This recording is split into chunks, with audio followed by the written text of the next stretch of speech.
The readings for Wednesday, August 30th. The epistle reading is from St. Paul's second letter to the Corinthians, chapter 9, verses 12 through 15, and chapter 10, verses 1 through 7. For the administration of this service not only supplies the needs of the saints, but also is abounding through many thanksgivings to God, while, through the proof of this ministry, they glorify God for the obedience of your confession to the gospel of Christ, and for your liberal sharing with them and all men, and by their prayer for you, who long for you because of the exceeding grace of God in you. Thanks be to God for his indescribable gift.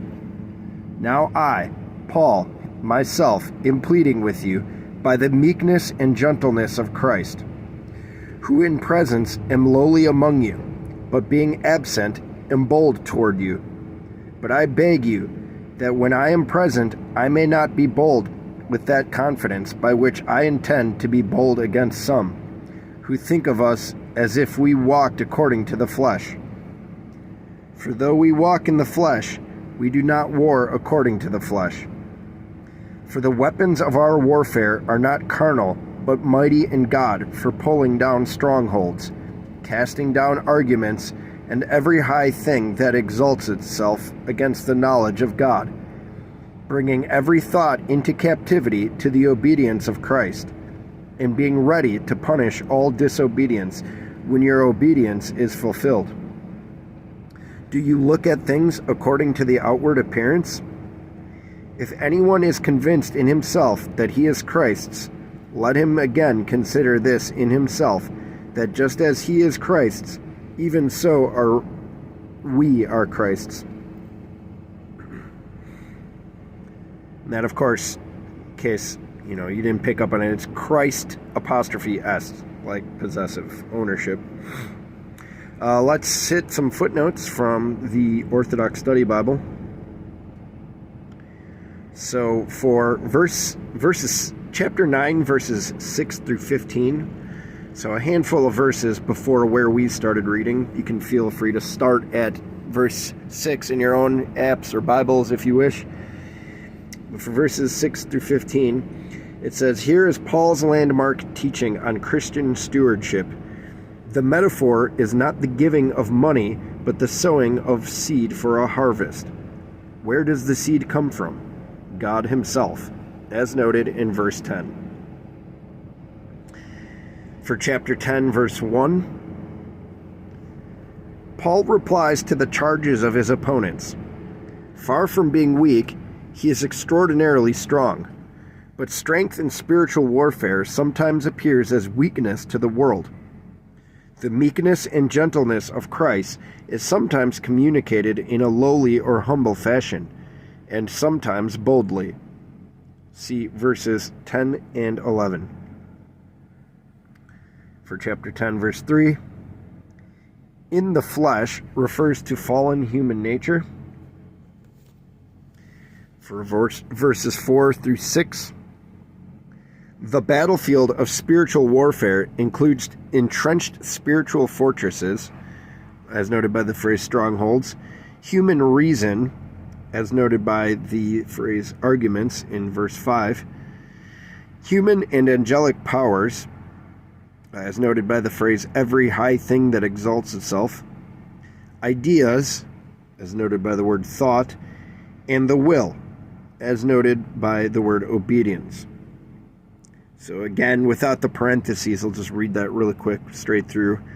The battlefield of spiritual warfare includes entrenched spiritual fortresses, human reason, human and angelic powers, ideas, and the will.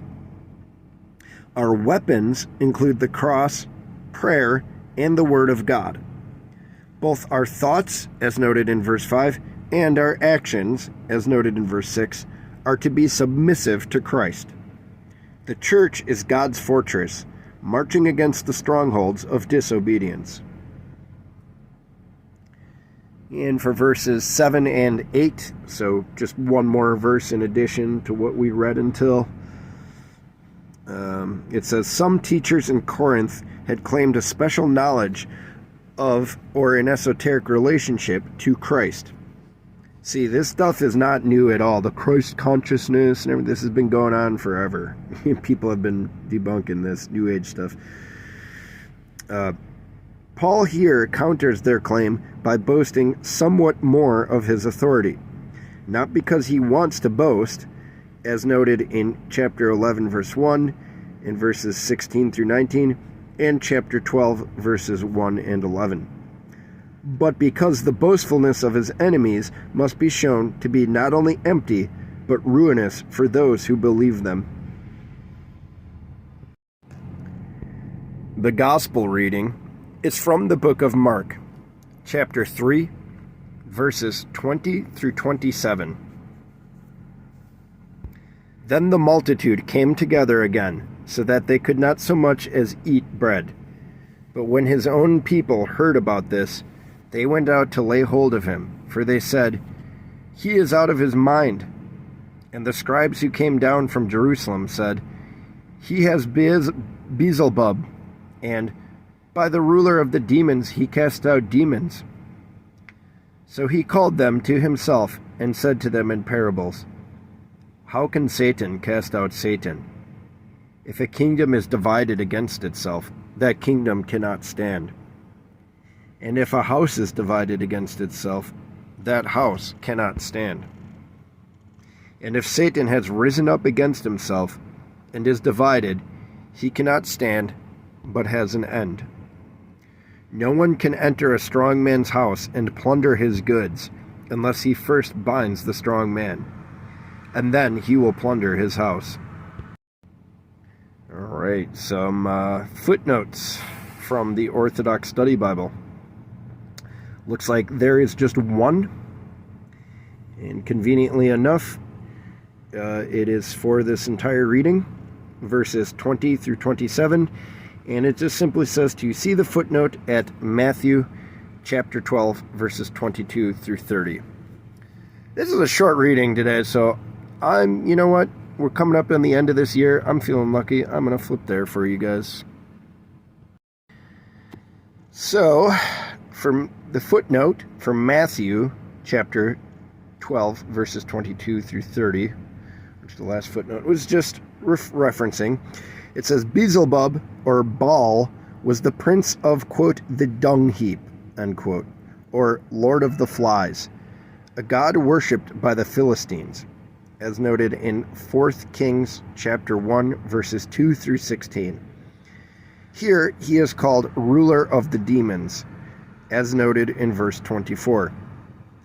The impossibility of demons fighting against themselves illustrates the irrational pride and envy of the Pharisees in their opposition to Jesus. That's it, everybody.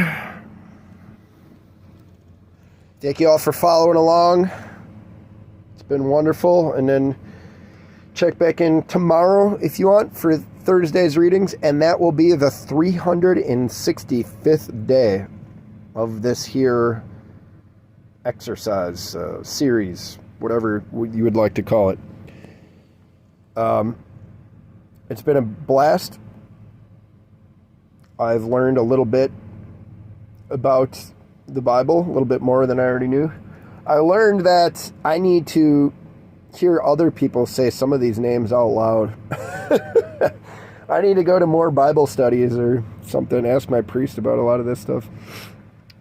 Man, I knew there's a lot of words I couldn't pronounce in the scriptures, but I guess I didn't realize how frequently I'd come across them. But all that aside, you guys have a good Thursday. Excuse me.